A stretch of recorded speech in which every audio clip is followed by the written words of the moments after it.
بسم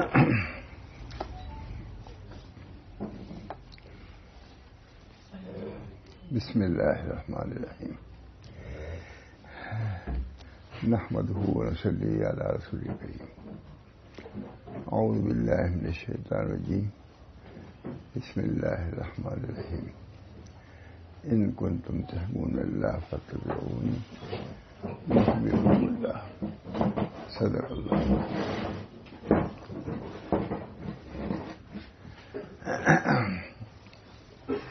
الحمدللہ یہ سلسلہ جاری ہے عرصے دراز سے. ماشاءاللہ بہت سے طالبین روزانہ آتے رہتے ہیں، سنانے کی توفیق بھی ملتی ہے. اللہ تعالیٰ اس سننے سنانے کو قبول فرمائے. سننا سنانا دین کی باتوں کا بہت بڑی سعادت کی بات ہے. خود نبی اکرم صلی اللہ علیہ وسلم کے بعد صحابہ فرماتے تھے اجلس بنا نوم سعادت. یہی سننا سنانا ہے. اس کی دلیل یہ ہے اجلس بنا نوم سعادت، بخاری شریف میں. تھوڑی دیر بیٹھو ہم ایمان کو تازہ کریں. ظاہر سننے سنانے کی تو ہے. وَاصْبِرْ نَفْسَكَ مَعَ الَّذِينَ يَدْعُونَ رَبَّهُم بِالْغَدَاةِ وَالْعَشِيِّ يُرِيدُونَ وَجْهَهُ. اللہ تعالیٰ ارشاد فرماتے ہیں نبی کریم صلی اللہ علیہ وسلم کو سننے سنانے کی بات میں وَاصْبِرْ نَفْسَكَ مَعَ الَّذِينَ يَدْعُونَ رَبَّهُم بِالْغَدَاةِ وَالْعَشِيِّ. آپ اپنے کو ان لوگوں کے ساتھ لگائے رکھیے جو اللہ تعالیٰ کو پکارتے ہیں. یہ سب یہ بھی ایک عالم ہے، جیسے دنیا عالم ہے. یہ عالم آخرت ہے، اس کا نمونہ ہے. یہ اسی پر وہ عالم کی درستگی، اس عالم کی شادابی اور وہاں کی کامیابی اسی عالم کی درستگی پر منحصر ہے. اللہ تعالی ہم سب لوگ کو اس عالم کی بھی قدر کی توفیق. کھیتی تو یہی ہے، دنیا مزرعۃ الآخرہ. بہرحال یہ سننے سنانے کا سلسلہ جاری ہے. اللہ تعالیٰ قبول فرمائے. اجلس بنا نوم سعادت. کتنے آؤ بیٹھو تھوڑی دیر ایمان تازہ کریں. اب اس کا تصور بھی نہیں ہوتا. سمجھتے ہیں ایمان مل گیا اب اس کے بعد کافی ایمان رہے گا. ہمارے ماشاء اللہ صاحب رکشے جاتے تھے ٹہلنے کے لیے. ایک دفعہ کوئی بات ہوئی، مستقل اس کو بیان کرتے تھے. اس کے اندر رکشے کے اندر خرابی آ گئی کوئی، تو وہاں کے بنانے والے کے پاس ہی گیا. جو بنانے والا تھا اس کو بنایا، تب پھر چلنے لگا. ہمارے رکشے کے اندر بھی کوئی خرابی آتی ہے جس کے کچھ مرمت کی ضرورت پڑتی ہے. اسی طرح دنیا میں ایمان کی گاڑی جو چل رہی ہے اس کی ضرورت ہے کبھی کبھی تازگی کی. خود نبی اکرم صلی اللہ علیہ وسلم نے ارشاد فرمایا جددوا ایمانکم بکلمۃ لا الہ الا اللہ. اللہ کے کلمے سے اپنے کی تجدید کیا کرو. اس کی بھی فکر ضروری ہے جو اسی عالم میں کرنی ہے، مرنے کے بعد نہیں. جزا تو ہے، دار الجزا وہ ہے، دار العمل یہ ہے. اللہ تعالی ہم سب کو اس سمجھنے کی بھی توفیق دے، اس پر عمل کی بھی توفیق دے. میں تو بڑے مراکز سے آ رہا ہوں، میں دیکھتا ہوں سب کے اندر بھی کچھ فکر پیدا ہو گئی ہے اصلاح کی، درستگی کی. بڑے لوگوں کے یہاں سے آ رہا ہوں، عبرت بھی ہوئی، نصیحت بھی ہوئی.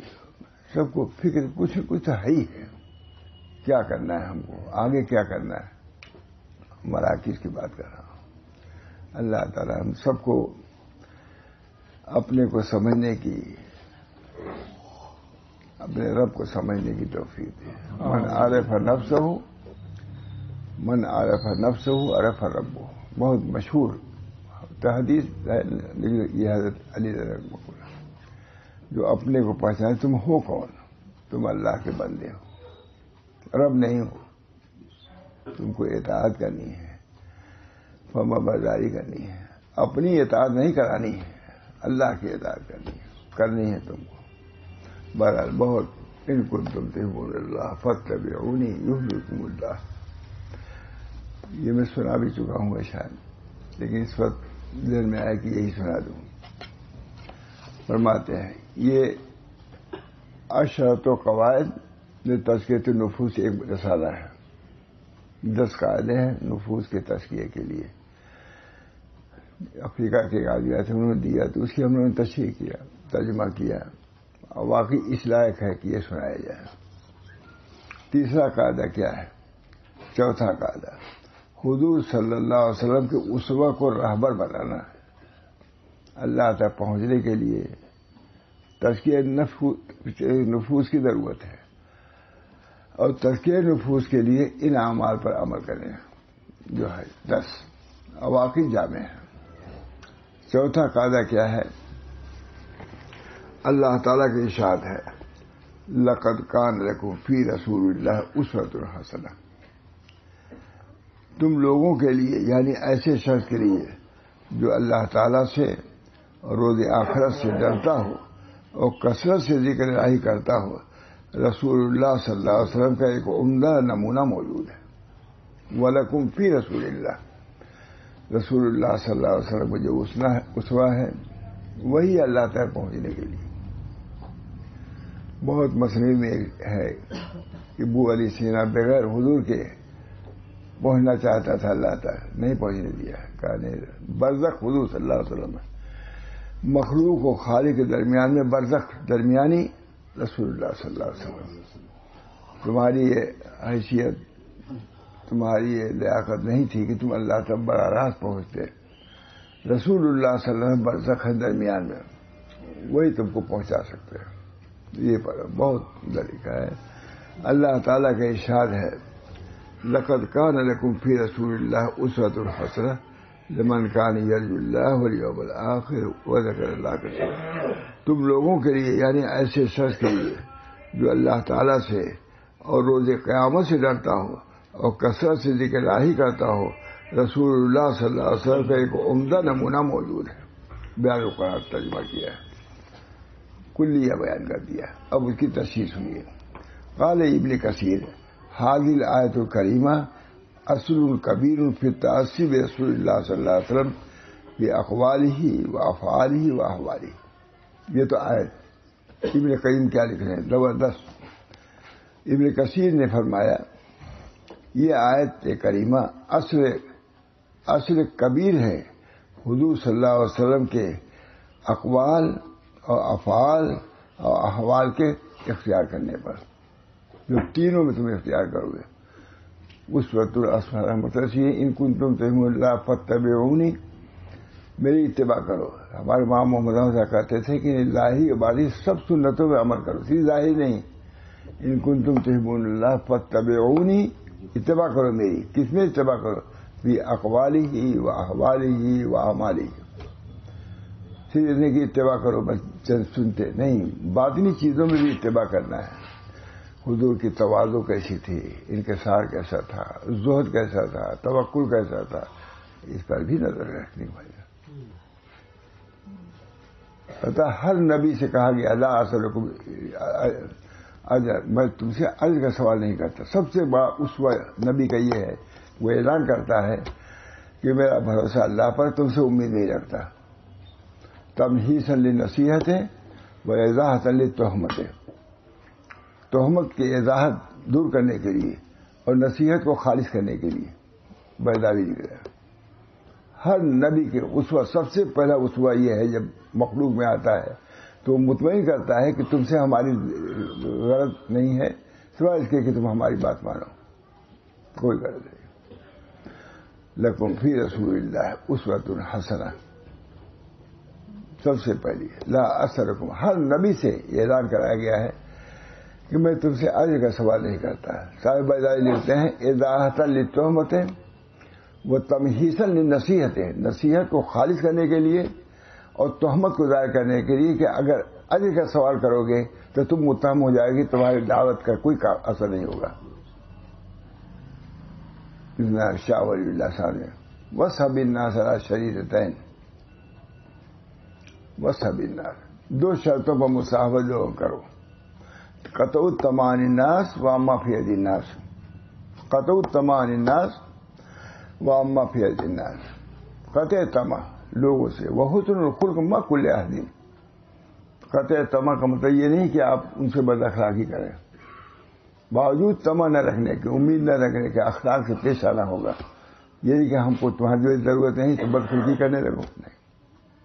شاہ صاحب اللہ وصحب الناس اللہ شریعتین قطع الطمان الناس و اما فعل الناس وہ حسن الخلق ما کل احد. اور اس کے بعد بھی کوئی اگر تم سے دشمنی کرے فهو خبیث الباطن، باطن اس کا اچھا نہیں ہے. تم نے تو یہ اختیار کیا ہے قطع طمع حسن خلق، دو چیزیں، اس کے بعد بھی تم سے کوئی عداوت رہتا ہے وہ خبیث، کتنا سخت کہا ہے شاہ صاحب نے، وہ خبیث الباطن، باطن اس کا اچھا نہیں ہے. کہ ایسے آدمی سے کوئی دشمنی کرتا ہے جو تجھ سے طمع بھی نہیں رکھتا اور بدخلقی بھی نہیں کرتا، تب بھی اسے دشمنی کر رہے ہو تو تمہارے خوف سے نفس کی دلیل ہے یہ. شاہ صاحب اکثر معالم یا وغیرہ آتے تھے تو حضرت سناتے تھے، تو وہاں سے وہ لکھتے تھے حضرت کس کتاب سے آپ نے سنا ہے؟ تو ہم لوگ لکھتے تفہیمات سے سنا ہے، کیونکہ وہ سب لوگ تفہیمات وغیرہ دیکھتے نہیں. ہم نے کہا ہمارے سید پارا پوری سے ایک بھائی حضرت اللہ بارگاہ ترجمہ کر دیا جائے تفہیمات کی، یہ حضرت کی بنیاد اس ظاہر سے تفہیمات پر تھی. حضرت اللہ بارگاہ کہا کیا کروں، نسخہ ہی صحیح نہیں ملتا، صحیح نسخہ میں نے لیا تو ہم ترک رہیں گے. بہت وصحب الناس علی شریعتین قطع الطمع عن الناس و اما فعل الناس وہ حسن الخلق ما کل احد. اس کے بعد بھی اگر کوئی تم سے عداوت کرتا ہے فهو خبیث الباطن، باطن اس کا خراب ہے. بہرحال اللہ تعالیٰ کی دین ہے، یہ بھی یہ نہیں ہے کہ اس کا کوئی ضابطہ نہیں ہے، اس کے لیے بھی ضابطہ ہے.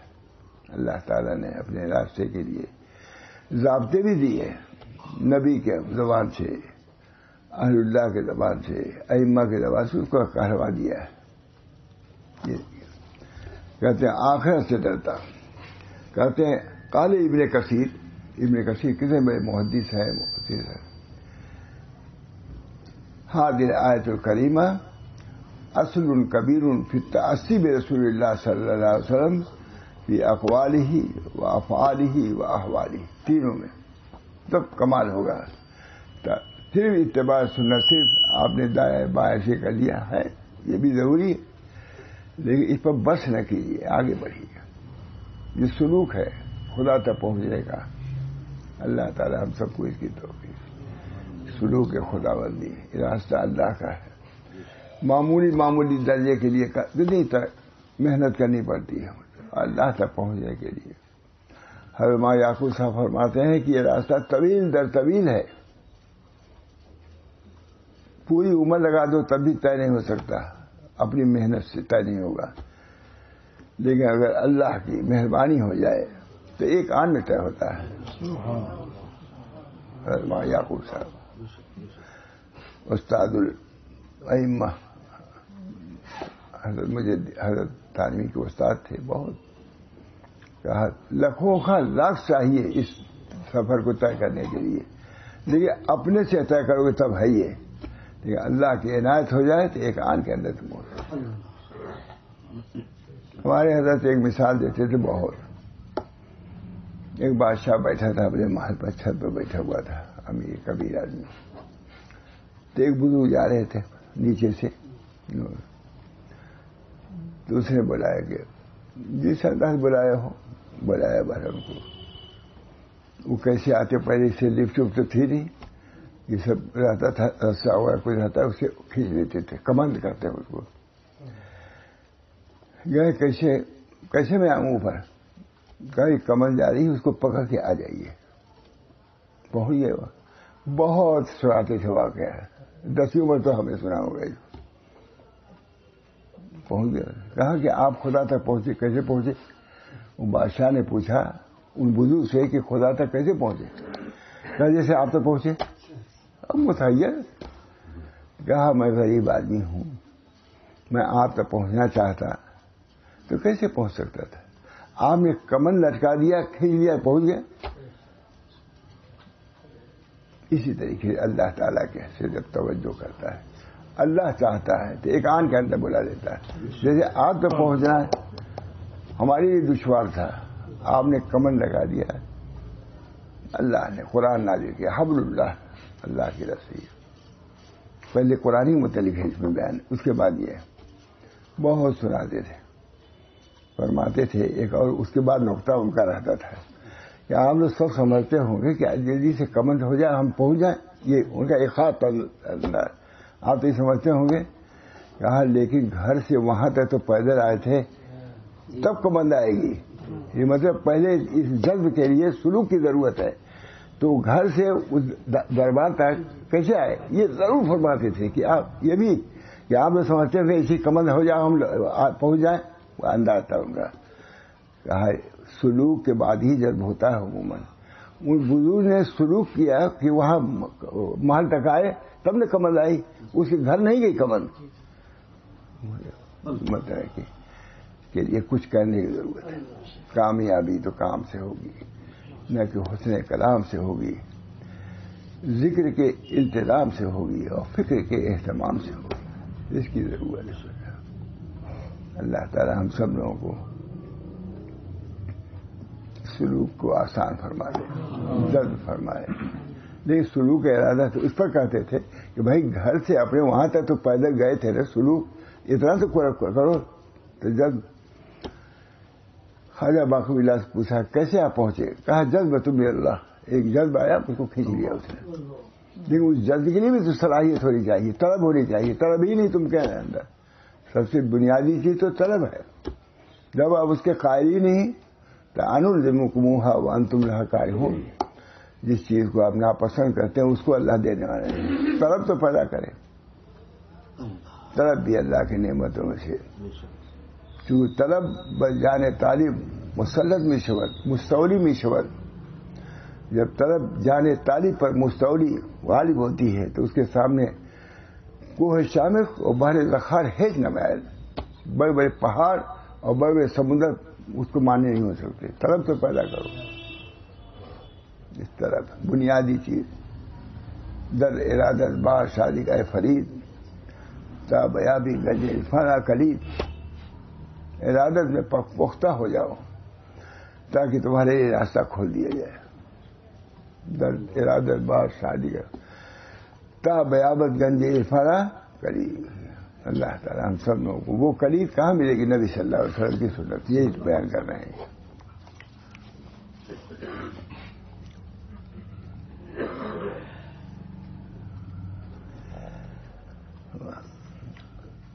فرماتے ہیں حضرت حسن بصری نے فرمایا کچھ لوگوں نے نبی کریم صلی اللہ علیہ وسلم کے زمانے میں کہا کہ ہم اپنے رب سے محبت کرتے ہیں۔ حضرت حسن بصری نے فرمایا کچھ لوگوں نے نبی اکرم صلی اللہ علیہ وسلم کے زمانے میں کہا کہ ہم اپنے رب سے محبت کرتے ہیں، ایک قسم کا دعویٰ ہے، تو اللہ تعالیٰ نے آیت نازل فرمائی کہ اگر محبت کرتے ہو تو اتباع کرو، سب آج سارے نزولی ساتھ گئی، ان کنتم تحبون اللہ فاتبعونی، قل ان کنتم تحبون اللہ فاتبعونی، آپ فرما دیجیے کہ اگر تم اللہ تعالیٰ سے محبت رکھتے ہو تو تم لوگ میری اتباع کرو، اللہ تعالیٰ تم سے محبت کرنے لگے گا، لہذا رسول اللہ صلی اللہ علیہ وسلم کی اتباع اور آپ کو اپنے لیے اسوہ بنانا یہ اللہ تعالیٰ سے سچی محبت کی دلیل ہے۔ اسوہ بنانا ہر چیز میں بزرگوں نے ہماری اتباع کیا ہے۔ حضرت شاہ فضل الرحمان صاحب گنج مرادآبادی مشہور بزرگ ہیں، بیٹھے ہوئے تھے مسجد میں، ایک شخص آئے اور انہوں نے بایاں پیر رکھا مسجد میں، یہ بہت میں نے سنا محمد احمد صاحب سے، وہیں سے کہا گیا اس طرح نہیں داخل ہوا کرتے مسجد میں، وہیں سے اس طرح نہیں داخل ہوا کرتے، داہنا پیر رکھو، کیا ہے فرماتے تھے، بہت اخیر میں اسی پہ آئی گئے تھے بادشاہ رسول اللہ تعالیٰ کے سلوک اسی پہ آ گیا تھا، اخیر میں 2-1 سال استنجا کرنے جاؤ سنت کی رعایت کرو، کون سے پر مسجد میں جاؤ، کہا اسی سے پہنچ جاؤ گے، طریق کو آسان، کہا یہ طریق آسان ہے، اور اس میں ہر وقت حضور صلی اللہ علیہ وسلم کی زیارت روحانی ہوتی رہے گی، جب سنت سوچو گے حضور سامنے آئیں گے، تو کہا وہ زیارت جو خواب میں ہوتی ہے وہ تو غیر اختیاری ہے، لیکن یہ سنت اور زیارت کیا ہے، اختیاری ہے، کیونکہ جب سنت کا خیال کرو گے تو کس کی سنت؟ نبی کریم صلی اللہ علیہ وسلم. یہ زیارت معنوی ہے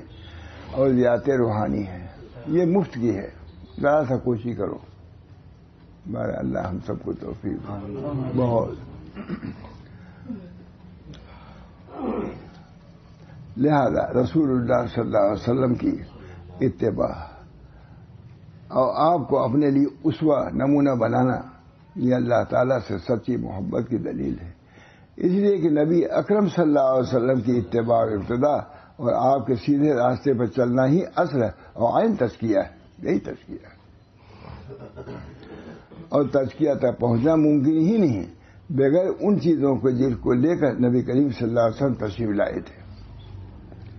ہر زمانے میں ائمہ غلال غلط طریقے ایجاد کرتے رہے.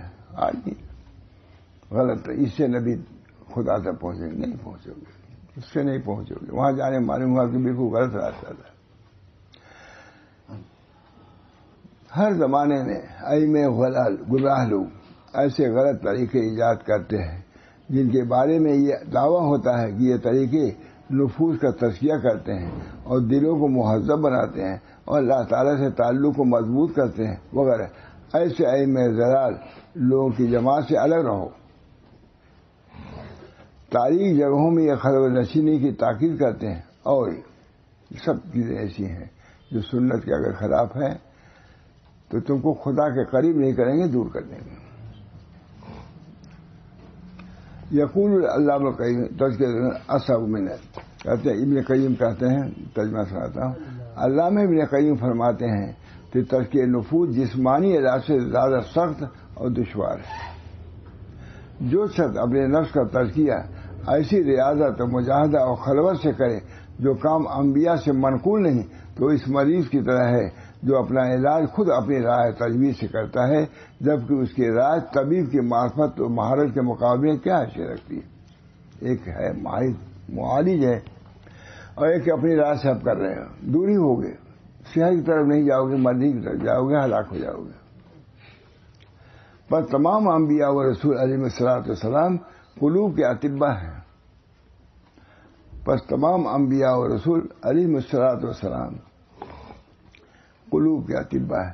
چنانچہ قلوب کے تزکیہ اور اس کے اصلاح کی کوئی شکل نہیں الا یہ کہ ان کے طریقوں کو اپنایا جائے. سبھی کہتے آئے، یہی کہتے آئے، اور ان کے ہاتھوں پر ہاتھ دیے جائیں اور خالص انہی کی اتباع و پیروی کی جائے. واللہ المستعان.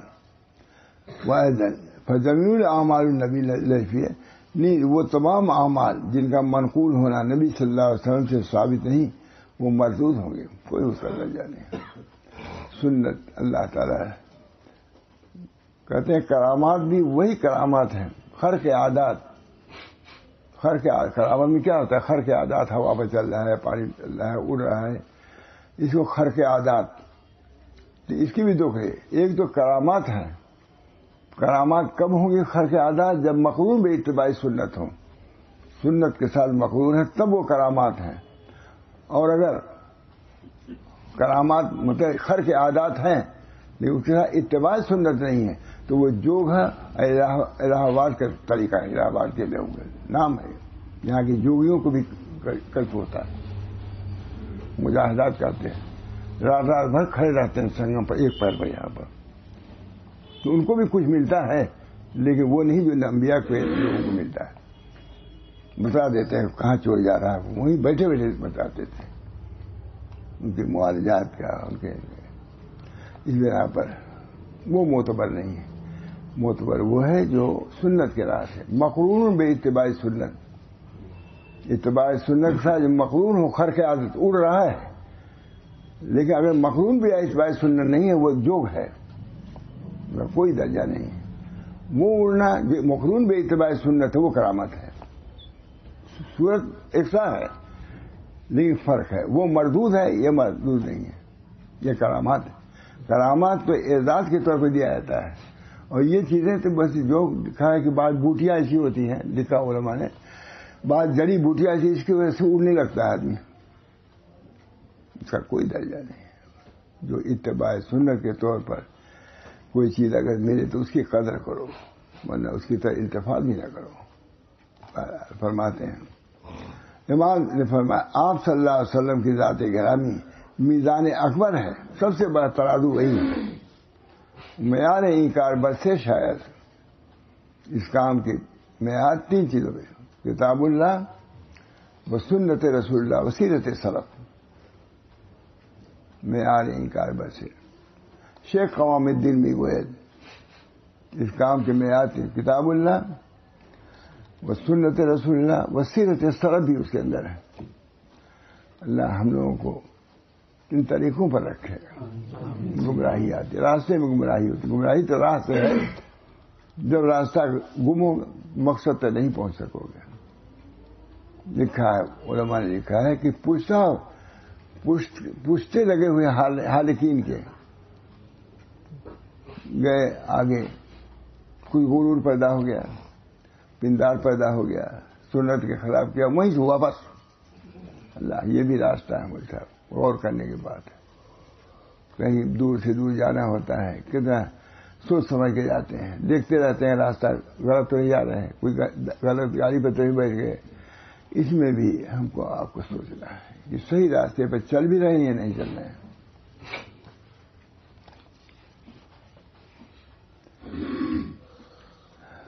فرمایا حضور صلی اللہ علیہ وسلم کی ذات گرامی میزان اکبر سب سے بڑی ترازو و کسوٹی ہے، چنانچہ تمام چیزوں کو اسی میزان پر پیش کیا جائے گا، یعنی آپ صلی اللہ علیہ وسلم کے اخلاق، سیرت اور طریقے پر، لہذا جو اس کے معافی ہوگا وہ حق ہوگا، جو اس کے خلاف ہوگا وہ باطل ہوگا۔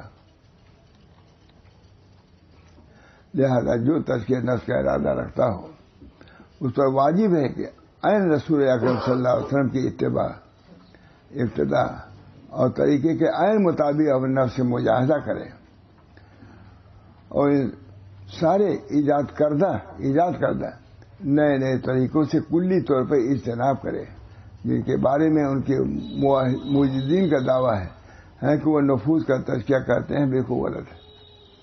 بارہ اتباع سنت کی اہمیت بہت زیادہ ہے۔ اللہ تعالی ہم سب کو توفیق دے، سنت کے مطابق اپنے اخلاق، اپنے اعمال، بلکہ اپنے جو حال ہے، لکھا ہے بہت، ہر سرور اور ہر وقت جو مقرون بے اعتبار نہیں، اس کا کوئی درجہ نہیں ہے۔ شاید عبدالقدوس نے بہرحال یہ اتباع سنت ہے تو معمولی سی چیز ہے کہ بہت بڑی چیز ہے۔ ہم لوگ بمبئی میں تھے تو یہاں کے ایک سجا نشین بیٹھے ہوئے تھے اور حکیم اجمیری بھی تھے، تو نے مجھ سے کہا کہ آج جو محرومی ہے وہ اس بنا پر کہ نبی اکرم صلی اللہ علیہ وسلم کے طریقوں کو چھوڑ کر کے اپنے آبا و اجداد کے طریقوں کو راج کیا جا رہا ہے، اپنے آبا و اجداد کے وظائف کو، ان کے مراقبہ ان کو لیا جاتا ہے حضور۔ تو یہاں والے پوچھا، ٹھیک ہے، مجھ سے کہا ان سے یہ کہو، اور حکیم صاحب اجمیری بیٹھے ہوئے تھے، کہا حکیم صاحب صحیح کہہ رہا ہوں نا، ان سے اس طرح بھی کر دیا۔ اس راستے میں اتباع سنت کو چھوڑ نہیں سکتا آدمی۔ نبی مطاع مطلق نبی صلی اللہ علیہ وسلم ہے، دوسرے تبان ہیں، اگر ہیں تو ہیں، نہیں کچھ بھی نہیں ہے۔ بہرحال یہ کتاب میں ابھی تھوڑا سا سنا دیا، دیر بھی ہو رہی ہے۔ اللہ تعالی ہم سب لوگوں کو اتباع سنت کی توفیق مرحمت فرمائے، اس پر چلنے کی توفیق مرحمت فرمائے۔ ہمارے بزرگوں نے بہت اس کا اہتمام فرمایا، اللہ تعالیٰ اسی اہتمام کی قدر ہمارے دلوں میں آئے اور چلنے کی بھی توفیق ہو دعا کیجیے۔ تو روز ہی رہتا ہے، تھوڑا زیادہ دیر ہو جائے گی، بہت سے لوگوں کو جانا رہتا ہے، اللہ کاروبار کو ہمارے سب سے بس کرتا ہوں دعا کیجیے۔ اللہ تعالیٰ ہم سب کی اصلاح فرمائے، اور جس راستے پر ہم چل رہے ہیں اللہ صحیح طریقے سے چلنے کی توفیق فرمائے اور منزل مقصود تک پہنچا دے۔ بہت ہی افسوس، ہر قسم میں خیر اور بھلائی سے ہم سب لوگوں کو بہرور فرمائے، اور جو چیزیں کھوٹ کی ہیں، جو چیزیں عائد کی ہیں، نفس کی ہیں، اللہ ان سب سے ہم لوگوں کو پاک و صاف فرما دے۔ ربنا تقبل منا انک انت السمیع العلیم۔ آپ حضرات طلب لے کے آئے ہیں، اللہ تعالیٰ آپ کی طرف کی برکت سے ضرور اللہ اپنی نظر عنایت فرمائے گا، اور ضرور ہم کو ہمارے مقاصد میں کامیابی عطا فرمائے. ربنا تقبل منا انک انت السمیع العلیم برحمتک یا ارحم الراحمین.